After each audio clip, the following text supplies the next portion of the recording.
Hello, and welcome to Cozy Bedtime, a snug little spot where evening stories and gentle relaxation lead the way to a peaceful night's sleep.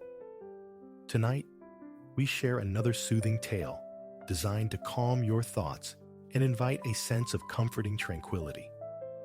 But first, let's pause for a moment to prepare body and mind for rest.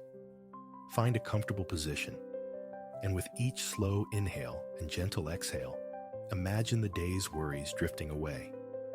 Detaching from daily busyness can be tough, especially as bedtime nears. But remember, the less we worry about falling asleep, the more easily our minds can release lingering tension. Allow the gentle rhythm of your breathing to wash away any leftover concerns, and let tonight's story guide you into deep relaxation. Now, settle in and let the warm, comforting atmosphere of cozy bedtime envelop you. Enjoy the story, and may your night be peaceful and restorative.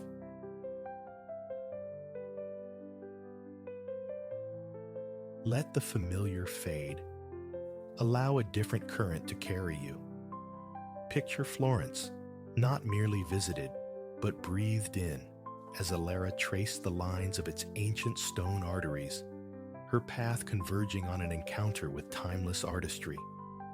Here, amid the echo and hush, our narrative unfurls. Through the gallery's arched entrance she drifted, each footfall a soft percussion on the worn stone. Anticipation, a delicate hum beneath her ribs, slowed her pace, urging her to savor this threshold moment. Just beyond lay an icon, a legend carved from earth. She had arrived at the Academia, nestled deep within Florence's historical heart. The sanctuary guarding the world's most celebrated titan of marble, Michelangelo's David. A long hall unfurled before her, flanked by silent sentinels of sculpture and canvas. Then, a magnetic pull, a sighting at the corridor's terminus, the Colossus, elevated upon its plinth. Michelangelo's vision rendered in stone, the biblical champion, David. He stood, a paradigm of youthful power, sinew and focus personified, his gaze cast aside, fiercely intense. A sling rested in one hand, taut with the imminent confrontation against the giant Goliath. Drawn by an invisible thread, Ilara moved closer, yearning to decipher the artwork's intimate language. David. The name resonated with a strange, manufactured intimacy. His likeness, ubiquitous, splashed across posters, bound within books, miniaturized onto countless trinkets, had preceded him. To stand before the original felt almost vertiginous, akin to brushing shoulders with myth made manifest. Yet despite this phantom familiarity, no reproduction could capture the sheer, overwhelming reality. He was immense. 17 feet of sculpted perfection soared above the clustered onlookers, dwarfing them. Joining the throng, Ilara felt an unexpected resonance with the energy of a live performance. David commanding his stage, the rapt audience his devoted admirers. Such was the potent vitality radiating from Michelangelo's creation that thinking of David merely as sculpted stone felt inadequate. He pulsed with an almost life. One could easily imagine the marble yielding, the form descending from its pedestal. Granted, David represented an idealized humanity. His staggering height, his flawless musculature, stretching the bounds of realism, certain anatomical details subtly amplified, perhaps a concession to the viewer's perspective from below. Nevertheless, an astonishing verisimilitude clung to him. Ilara observed the gentle swell of muscle beneath the surface, the intricate cartography of veins across his hand, and his face, a landscape of emotion, the furrowed brow and piercing gaze rendering him profoundly, vulnerably human. How staggering, she mused, that this entire being emerged from a singular, flawed block of Carrara marble. Michelangelo, a mere 26 years old, embarked on this audacious project in 1501. City officials had despaired over the colossal, poor-quality slab, already scarred by the failed attempts of two prior sculptors. The young Florentine, already renowned for earlier works, including the poignant Pietà, housed now in Rome's St. Peter's Basilica, faced his most formidable challenge. 3 years he wrestled with the stone, chipping away the superfluous to reveal the form within.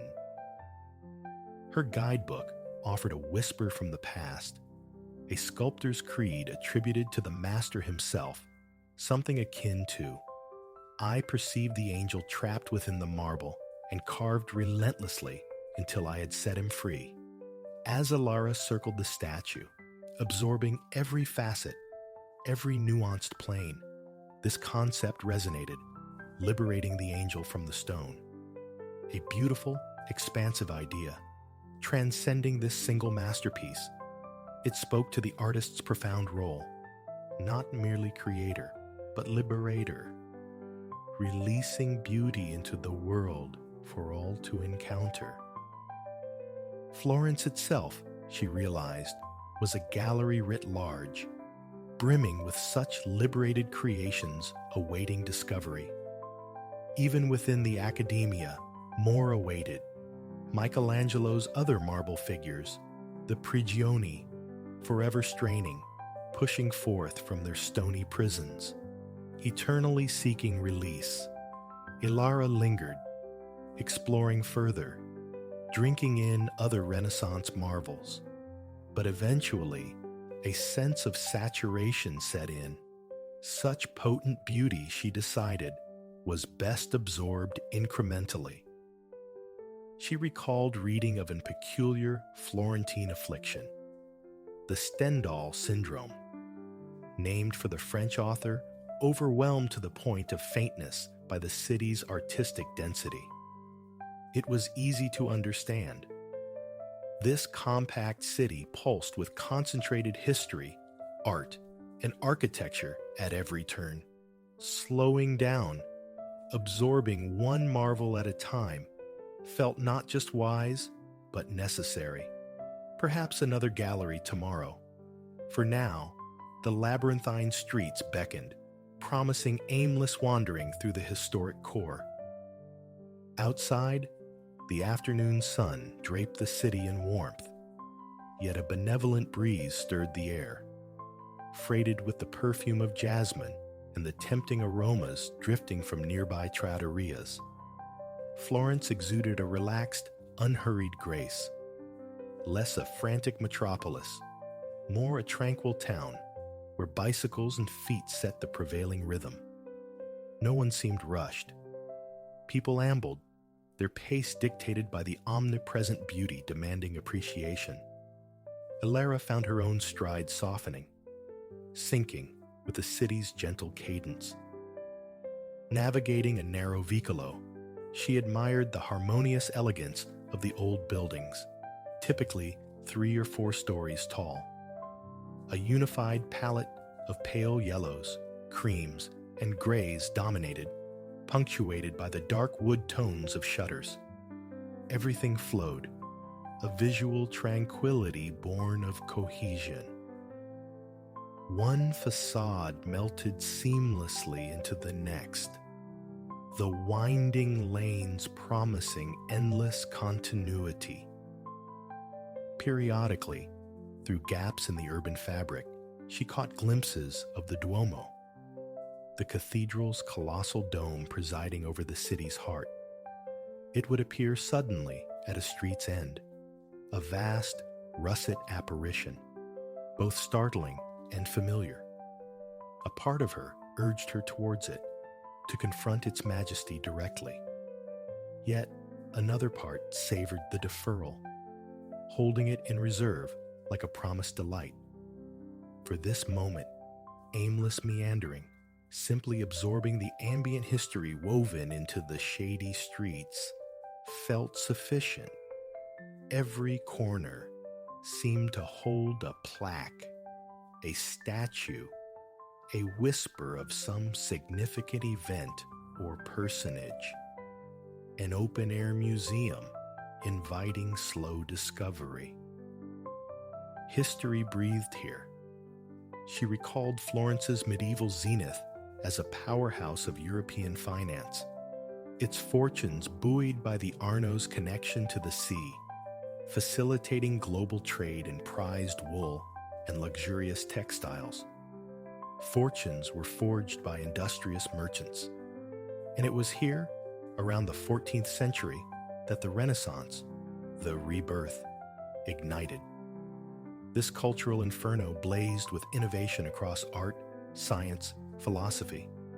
Visionaries drew inspiration from antiquity, from classical Greece, yet simultaneously propelled thought forward, forging new paradigms, making breathtaking discoveries. An epoch of extraordinary ferment, and Florence stood at its epicenter. Home to Galileo, whose celestial observations laid foundations for modern science. Home to the polymath Leonardo da Vinci.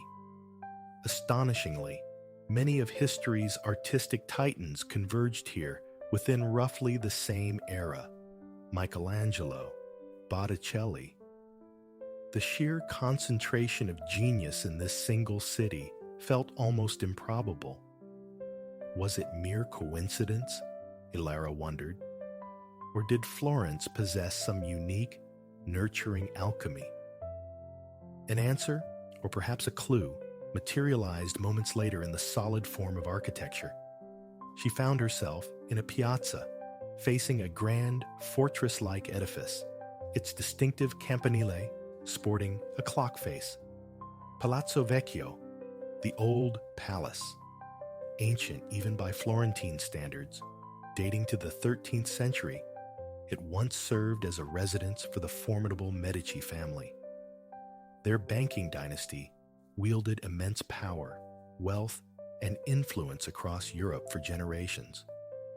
Countless Florentine structures bore their imprint, but Palazzo Vecchio possessed a particularly imposing gravity. Ilara paused, gazing up at the austere brick facade, then consulted her guidebook, seeking deeper understanding of the family who once commanded from within these walls. The Medici's cultural patronage emerged as a defining characteristic. Their staggering wealth enabled commissions from the era's most luminous talents, Botticelli, Michelangelo, Raphael. They were patrons, too, of Leonardo, Galileo, and Brunelleschi, the architect destined to crown Florence's cathedral. This powerful family's support formed an intriguing common thread. Yet surely, it wasn't solely patronage. Renaissance Florence represented a confluence of myriad factors, a fertile intellectual climate, a vibrant civic culture, allowing such prodigious talents to blossom. Pocketing the guidebook, Ilara continued her stroll across the sun-drenched piazza, feeling the warmth seep into her skin. She walked upon ground saturated with history, literally following in the footsteps of giants who reshaped the world. Yet, simultaneously, the square pulsed with contemporary life. Locals walking dogs, children chasing pigeons, couples meandering hand in hand. Amidst the monumental history, ordinary existence unfolded. The juxtaposition felt strange, yet it rendered the past less remote, more tangible. A sense of continuity hummed beneath the surface. Spotting a chicly dressed Italian family, she momentarily indulged a fancy, perhaps descendants of the Medici? Or maybe the connection persisted not through bloodline, but through enduring cultural resonance. The spirit of the Renaissance, kept alive by every visitor who came seeking inspiration amid the city's enduring beauty. She turned into the cool sanctuary of a side street where a group of friends laughed over cones of ice cream. A sudden craving bloomed within her. Just ahead, on a corner, a gelateria beckoned, its display a vibrant spectrum: strawberry, mandarin, lemon, kiwi, blueberry. Chocolate hues tempted, but the warm afternoon called for something bright, something zesty. She chose a cone piled high with 2 generous scoops of creamy lemon gelato.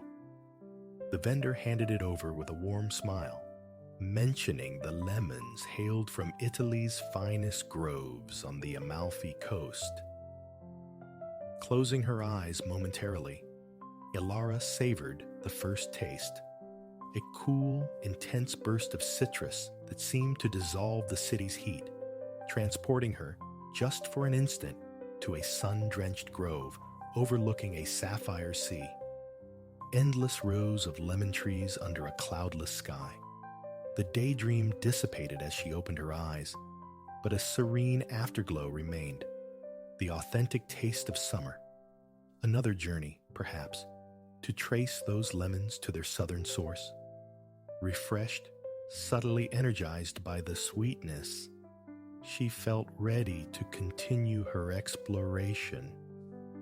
Fatigue momentarily held at bay. Soon, she found herself traversing a street unlike the others. At first glance, it seemed conventional, lined with shops. But peering into a storefront, her gaze passed straight through the building's opposite window, revealing a panorama of sky and a distant cypress-studded hill. This was no ordinary street. It was a bridge, Ponte Vecchio, Florence's oldest crossing over the Arno River. Since medieval times, it had functioned as a bustling marketplace. Originally, butchers and fishmongers plied their trades here. But in the 16th century, a Medici duke, desiring a more refined atmosphere, decreed that goldsmiths and jewelers should replace them. And so, it has remained. Today, crossing the bridge, Ilara saw every window ablaze with glittering gold rings, bracelets, and necklaces. The Medici influence extended further. During the era of butchers and fishmongers, they commissioned the construction of a covered passageway directly above the shops, the Vasari Corridor. This elevated walkway provided the Grand Duke a private, direct route between his palace and the administrative offices, the Uffizi, across the river, sparing him the need to mingle with the common crowds or endure the market smells below. Today, both palace and offices stand open to the public, the latter transformed into the renowned Uffizi Gallery.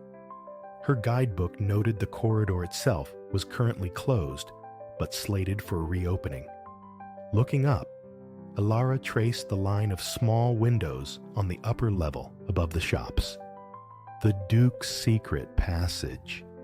She pictured him striding along, cocooned in luxurious privacy, high above the throng. Though the corridor remained inaccessible, a different sort of luxury awaited.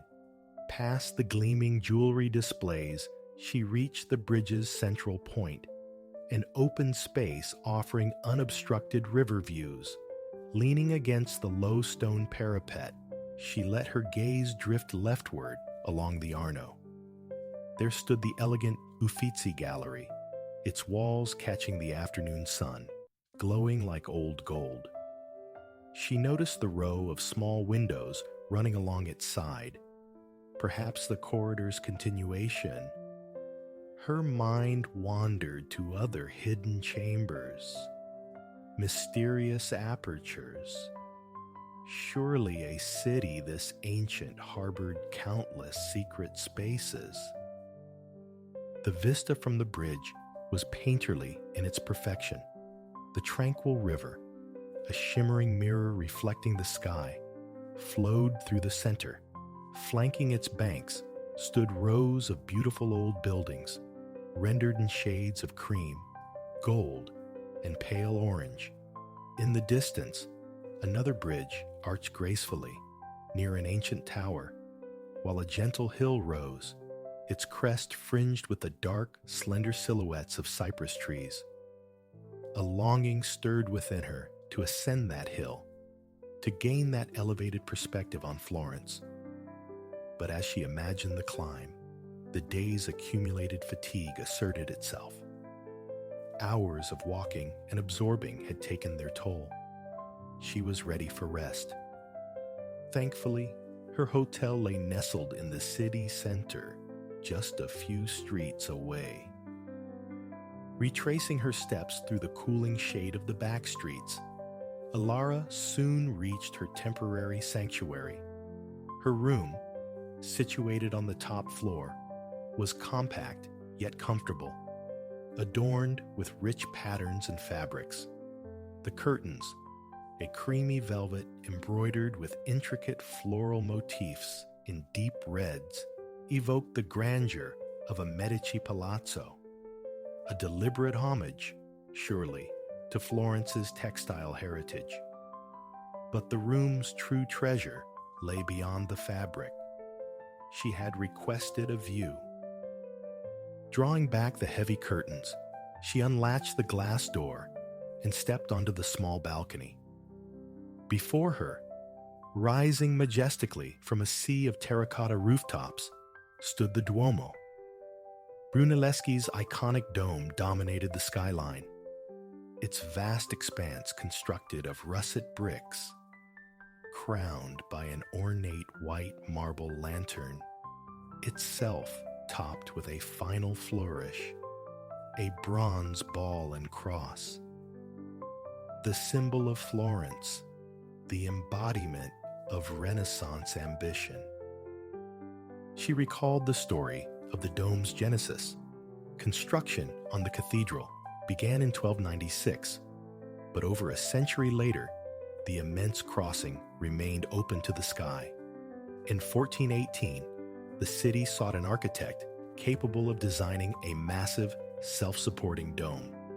Filippo Brunelleschi, a local goldsmith with no prior architectural commissions, but possessing a radical vision and Medici backing, entered the fray.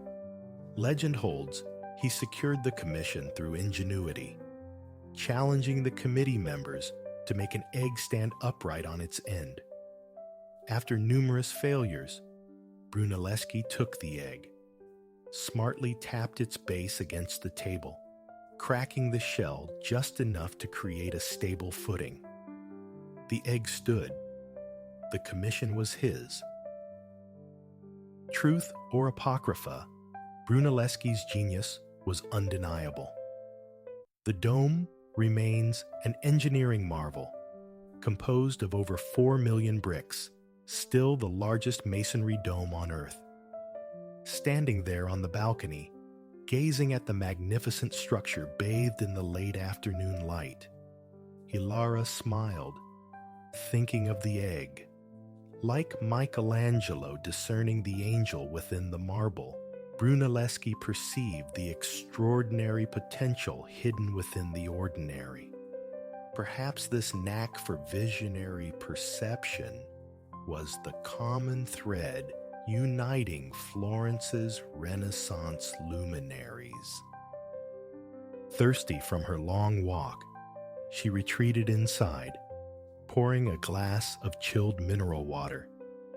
Returning to the comfortable lounge chair on the balcony, She sipped the cool liquid, feeling relaxation seep into her limbs. Her gaze remained fixed on the dome, now saturated in the golden light of approaching evening, reminiscent of a setting sun. Everything felt exquisitely aligned. The breathtaking view, the high, evocative cries of swifts carving arcs through the air, the pervasive scent of jasmine drifting from a nearby terrace. She inhaled deeply, savoring the rich perfume, which seemed to intensify as dusk gathered. Or perhaps her senses were simply heightened, attuned by a day steeped in Florentine beauty. She continued to breathe slowly, rhythmically, watching the light soften, the dome's red bricks seeming to absorb the golden glow. Each fading moment felt precious. Here, on this small balcony, suspended above the ancient city, a profound sense of fortune washed over her.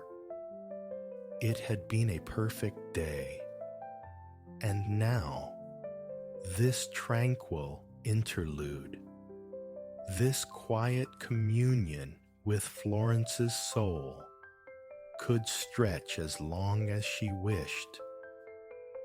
Within the viridian depths of a sorceress wood, a place embroidered with luminous ferns and deep violet asters, the days unfold for creatures spun from myth. Their sanctuary lies within a clandestine garden, nestled amongst blossoms breathing perfume and trees of venerable majesty. Veiled by a colossal, shimmering curtain of ivy, the entrance remains elusive. Here, emerald blades of grass ascend from moss-kissed earth, climbing ever higher until they weave a verdant ceiling, rendering the arched portal to this secret realm nearly imperceptible, a seclusion cherished by its inhabitants. Yet, despite this meticulous concealment, whispers of legend have occasionally guided intrepid adventurers and explorers past the garden's threshold, their cunning surpassing the vigilance of the mythical guardian stationed there. Ethelgard, the secret garden sentinel, possessed a feline head, the expansive wingspan of a falcon, and the tawny musculature and tail of a lion. Its eyes, great golden brown orbs, held almond pupils black as obsidian voids. Though fearsome claws and teeth served as deterrents to trespassers, this guardian harbored a gentle spirit.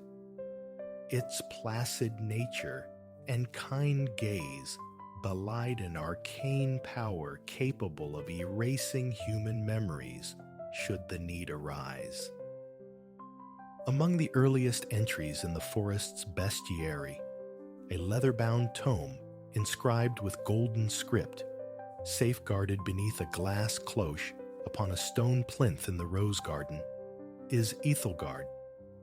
This chronicle meticulously details the garden's denizens, their arrival, their unique talents, their designated roles. Ethelgard's commission, Guardian of the Gate. Beyond the susurrant ivy cascade, the archway itself is a marvel, garlanded with petite, heart-shaped blooms of pink and white.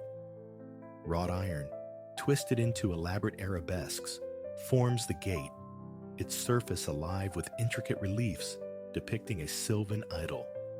Rabbits, foxes, and deer cavorting amidst serpentine vines and flowers. While on duty, Ethelgard assumes its preferred posture. Prone, forelegs extended, hind legs tucked neatly. Moments of tedium, frequent occurrences, are filled with meticulous paw-licking, languid stretches, or slumber, broken only by the arrival of a garden knoll folk.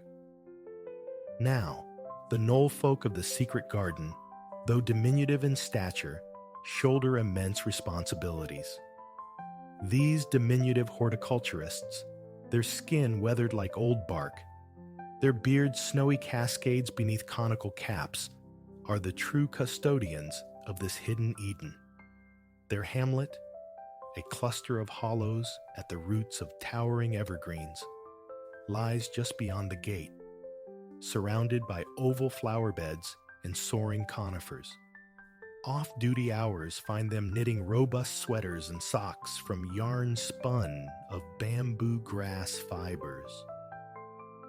The knoll folk dedicate themselves to the garden's flourishing, a task that includes overseeing certain mythical residents prone to feigning industry while indulging in idleness.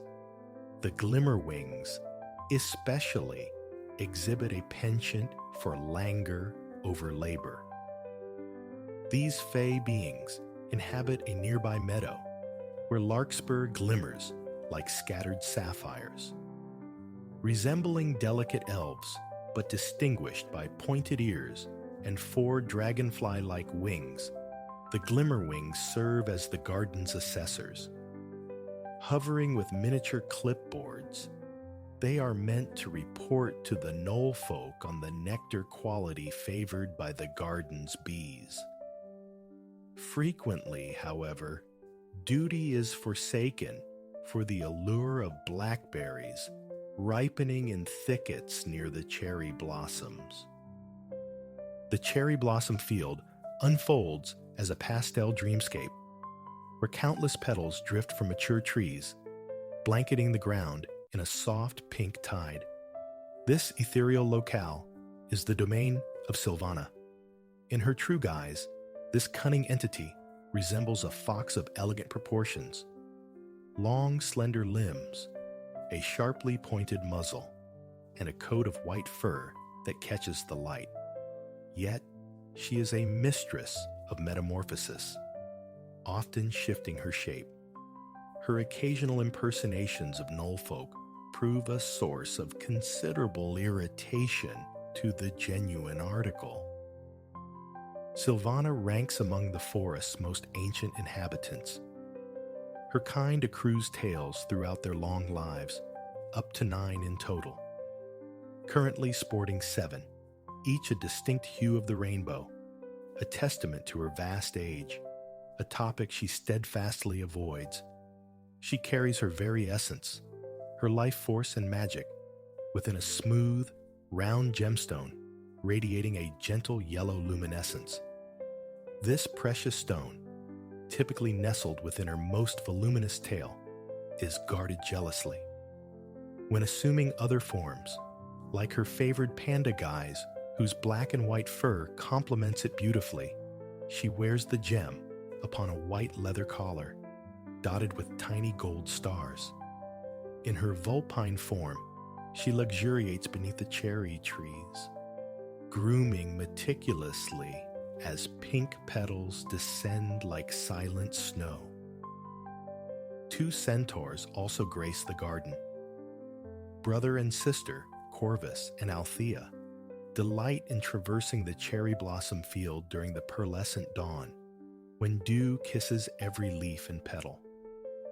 Despite their kinship, they present a study in contrasts. Corvus stands a formidable 7 feet, possessing the glossy black mane of a stallion, sun-kissed olive skin, and eyes the color of hazelnuts.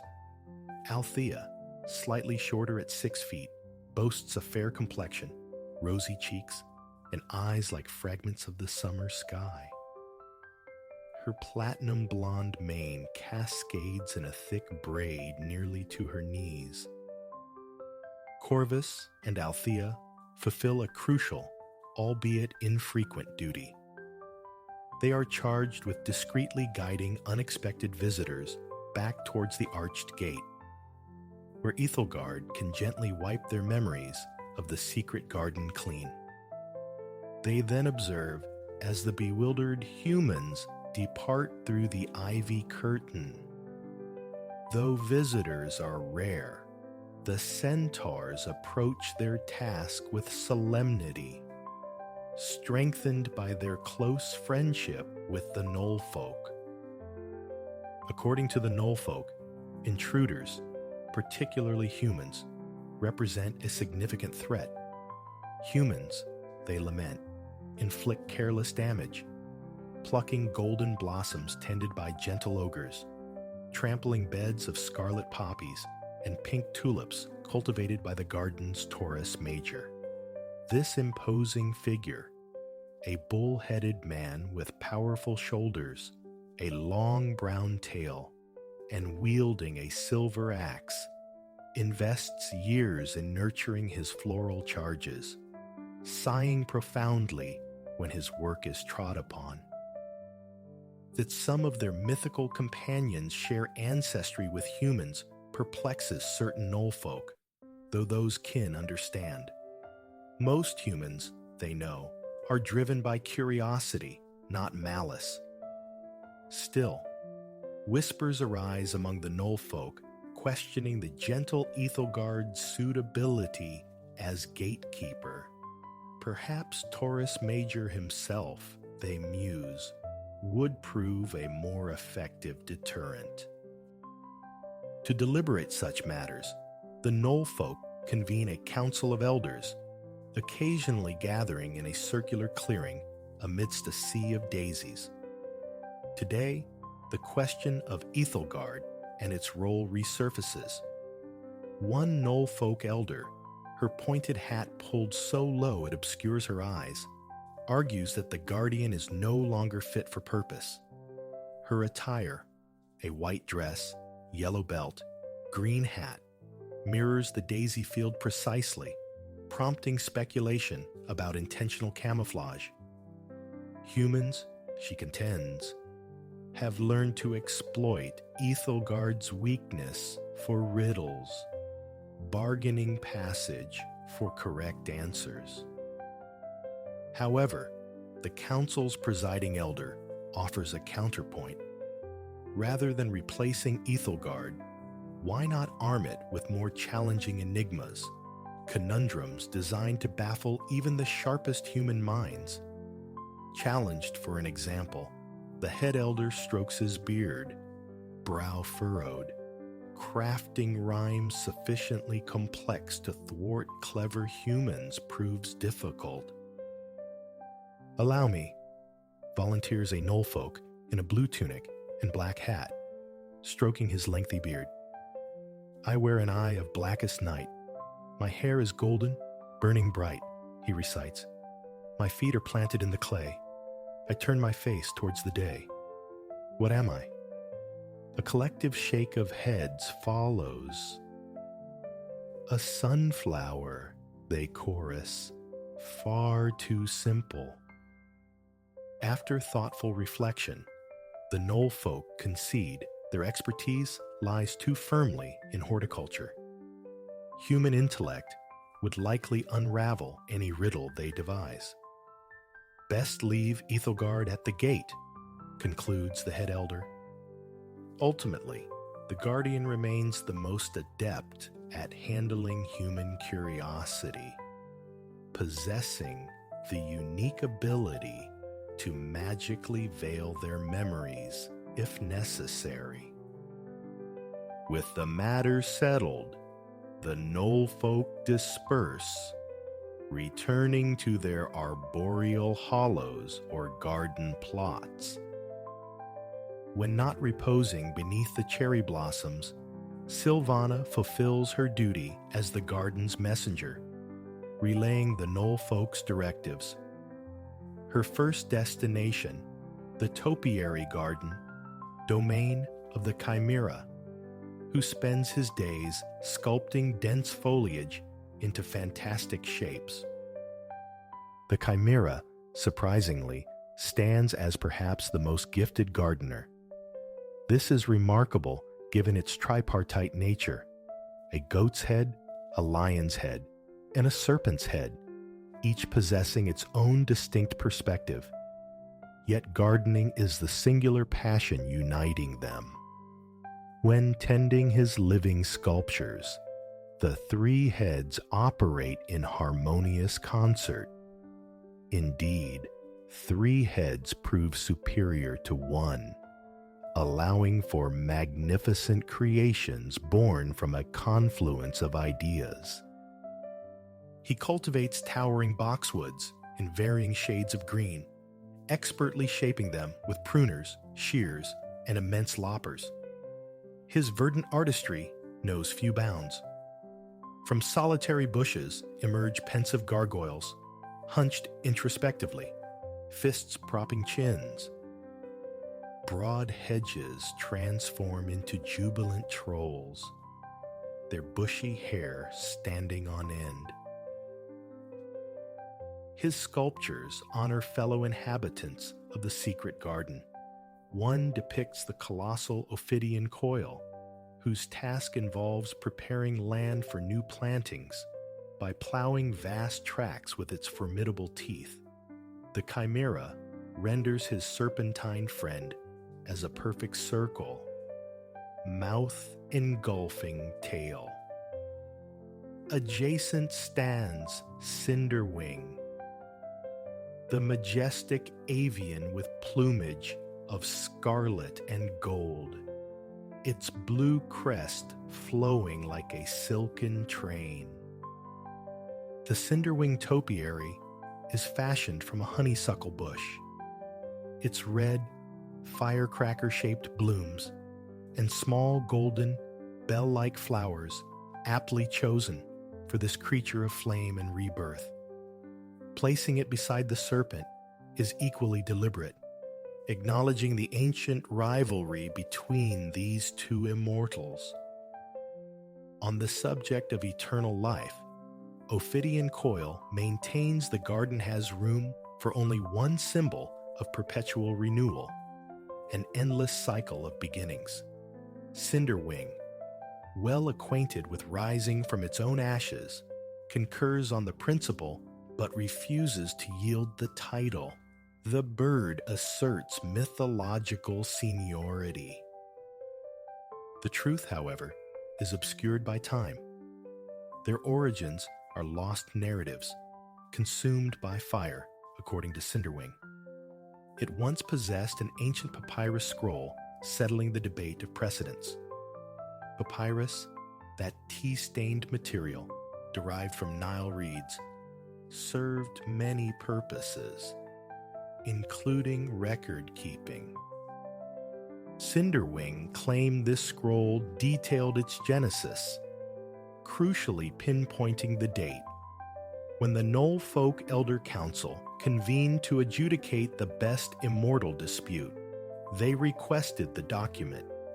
A crestfallen Cinderwing confessed to having incinerated it long ago during a heated argument with a leonine eagle.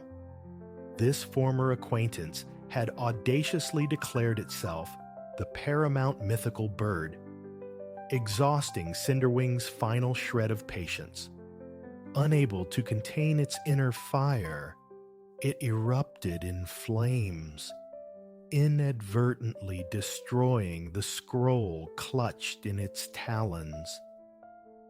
How, Cinderwing had argued before the council, could a leonine eagle deem itself superior? A hybrid of eagle and lion, it wasn't even purely avian.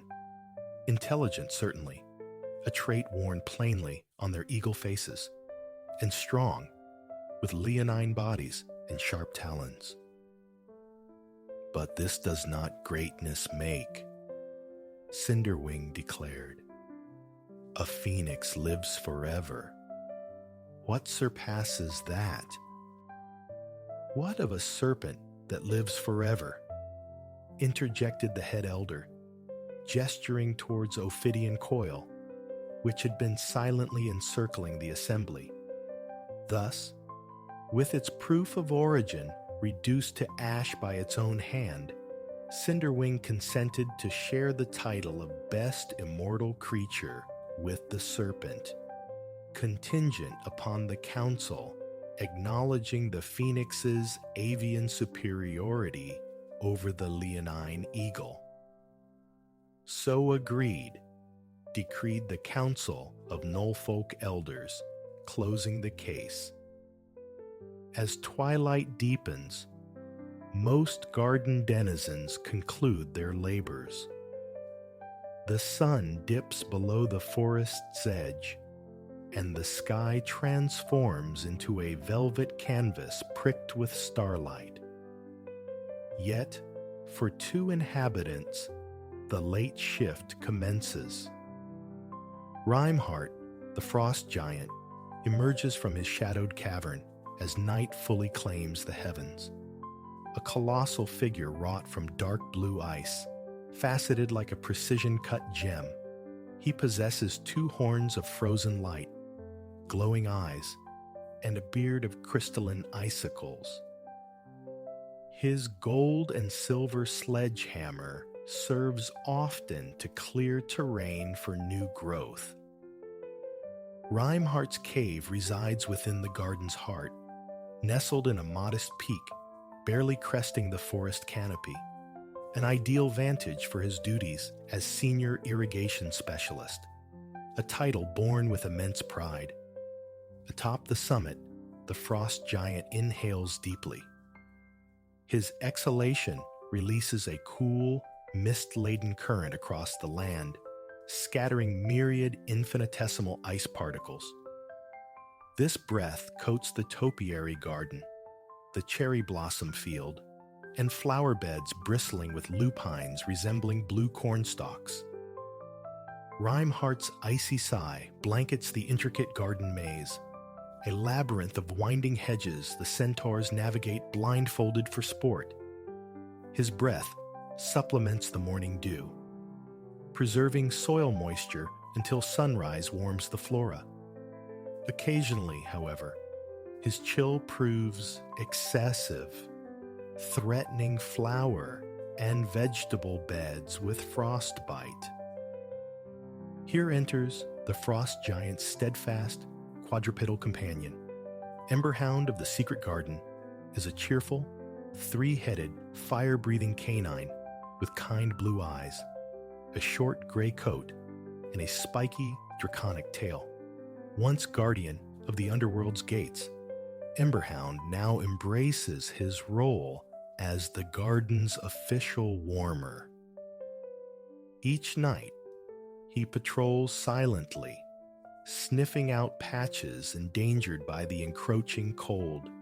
Upon finding one, he curls up within it, radiating a gentle heat that revives plants, flowers, and groves within a mile radius from their icy torpor. On nights free from warming duties, Emberhound visits Ethelgard at the gate, padding softly to avoid disturbing the slumbering Knollfolk. A shared history of guardianship forged a strong bond between them. Emberhound, after millennia securing Hades' entrance, understands security. Beneath the arched gate, now silvered by moonlight that drains the color from the overhead blooms, the two friends converse. Ethelgard rests in its customary pose, forelegs outstretched, hind legs tucked. A new riddle forms in its mind. "I sound like a place where roses and daisies might repose," it murmurs. "Not humans count sheep within my keep, but dandelions, daffodils, and mythic folk like thee and me. What am I?" Emberhound grins, all three heads sharing the expression. "A flower bed," he replies. As the two sentinels talk deep into the night, the secret garden beyond sleeps peacefully beneath the star-strewn expanse. Within it, contented Knollfolk rest in their cozy beds, dreaming of white lilies, murmuring streams, and amicable mythical creatures bathed in the serene glow of a beautiful moon.